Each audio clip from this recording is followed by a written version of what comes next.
देखिए, बांग्लादेश में बवाल बढ़ने की एक और बड़ी वजह है। आशंका यह है कि वहां पर इस्कॉन पर बैन लगाया जा सकता है।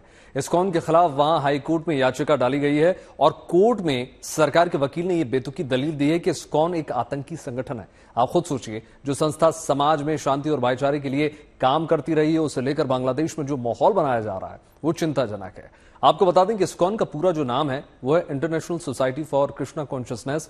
1966 में इसकी शुरुआत हुई और दुनिया के 60 से ज्यादा देशों में 1000 से ज्यादा इसके केंद्र हैं। अकेले भारत में 400 केंद्र हैं। लाखों की तादाद में इसके अनुयायी हैं जो भगवान कृष्ण की उपासना करते हैं। मगर इस वक्त बांग्लादेश के कट्टरपंथी संगठन वहां इस्कॉन को बैन करने पर आमादा है।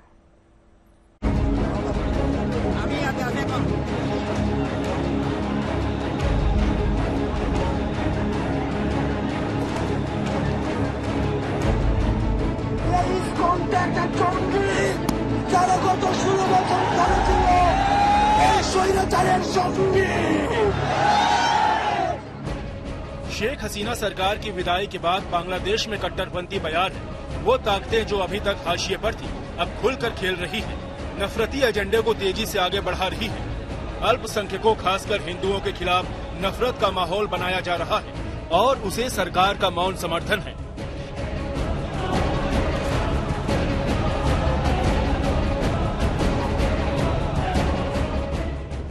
ये सरकार पर कट्टरपंथ का दबदबा ही है जिसकी वजह से इस्कॉन के चिन्मय प्रभु को देशद्रोह के एक फर्जी मामले में गिरफ्तार कर लिया गया और फिर जेल भेज दिया गया।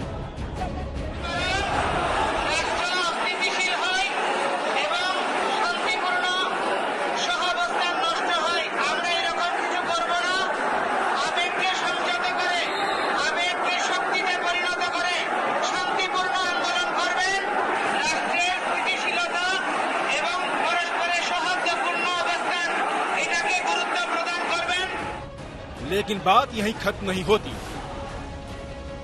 अब बांग्लादेश में इस्कॉन पर ही पाबंदी लगाने की तैयारी है। बांग्लादेश हाईकोर्ट में इस्कॉन पर पाबंदी लगाने के लिए रीट याचिका दायर की गई है। वहीं अटॉर्नी जनरल ने हाईकोर्ट में कहा है कि इस्कॉन एक धार्मिक कट्टरपंथी संगठन है। सरकार पहले ही इसकी जांच कर रही है। इस पर पाबंदी लगाना सरकार का मुख्य एजेंडा है और इसके लिए जरूरी तैयारी की जा रही है। इसका मतलब ये लगाया जा रहा है कि इस्कॉन पर बांग्लादेश में जल्दी ही पाबंदी लग सकती है। बांग्लादेश में चिन्मय प्रभु को जेल भेजे जाने के बाद बवाल है। हिंदू समुदाय सड़कों पर है और जमकर प्रदर्शन हो रहे हैं।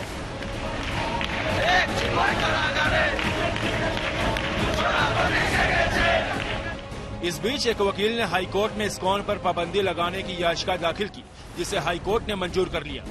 हाईकोर्ट ने अटॉर्नी जनरल से इस्कॉन को लेकर सरकार का रुख और देश के हालात पर गुरुवार सुबह तक रिपोर्ट देने के लिए कहा है। साथ ही कानून व्यवस्था को दुरुस्त रखने के लिए भी कहा है। माना जा रहा है कि सरकार का जवाब इस्कॉन के खिलाफ होगा। बांग्लादेश की मौजूदा सरकार में कट्टरवादी ताकतों का जैसा दखल है, उसे देखते हुए इस्कॉन के खिलाफ अगर कोई कदम उठाया जाता है तो हैरत की बात भी नहीं होगी, क्योंकि कट्टरपंथी पहले से ही इस्कॉन को बैन करने और इस्कॉन अनुयायियों की हत्या करने का नारा खुलेआम लगाते आ रहा है। सरकार ने ऐसी ताकतों के खिलाफ तो कार्रवाई नहीं की, उनके उलट हिंदुओं के अधिकारों की मांग उठा रहे चिन्मय प्रभु को गिरफ्तार कर लिया है। आरोप लगाया कि एक रैली में जहां वो मौजूद थे, भगवा झंडे को बांग्लादेश के ध्वज से ऊपर रखा गया। हालांकि ये आरोप बेबुनियाद है, मगर अल्पसंख्यक हिंदुओं की आवाज दबाने के लिए उन पर केस दर्ज किया गया है और जेल भेज दिया गया। इसके बाद से बांग्लादेश में जबरदस्त विरोध प्रदर्शन हो रहे हैं। इसलिए सरकार ज्यादा सख्त कदम उठाते हुए इस्कॉन को ही बैन करने का मन बना रही है।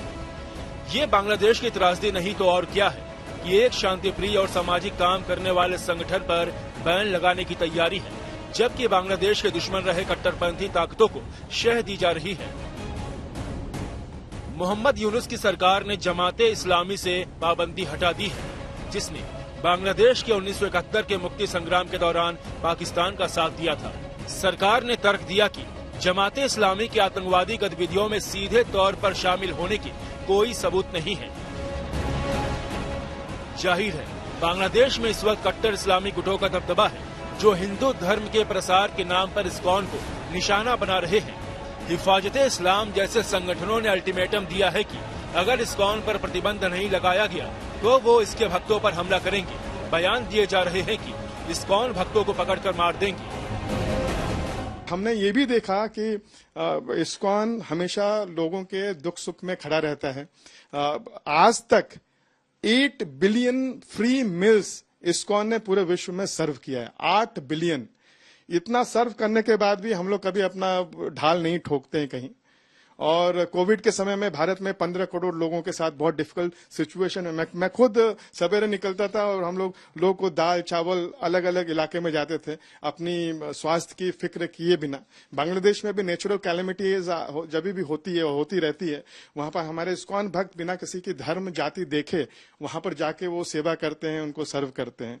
इसके लिए बहुत लोग इस्कॉन को लोग क्वेश्चन भी करते हैं कि जो लोग आपको मार रहे हैं आप उनको ही सर्व कर रहे हैं।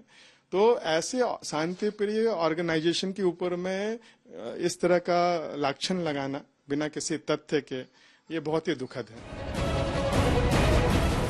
शांति और भाईचारे का प्रचार प्रसार करने वाली संस्था इस्कॉन के खिलाफ जानबूझकर जहर उगला जा रहा है। इसके खिलाफ दुष्प्रचार किए जा रहे हैं और आतंकवादी संगठन बताया जा रहा है। लेकिन ये सब इसलिए हो रहा क्योंकि एक कमजोर और लाचार सरकार कट्टरवादी ताकतों पर लगाम लगाने में नाकाम है। Bureau report, good news today.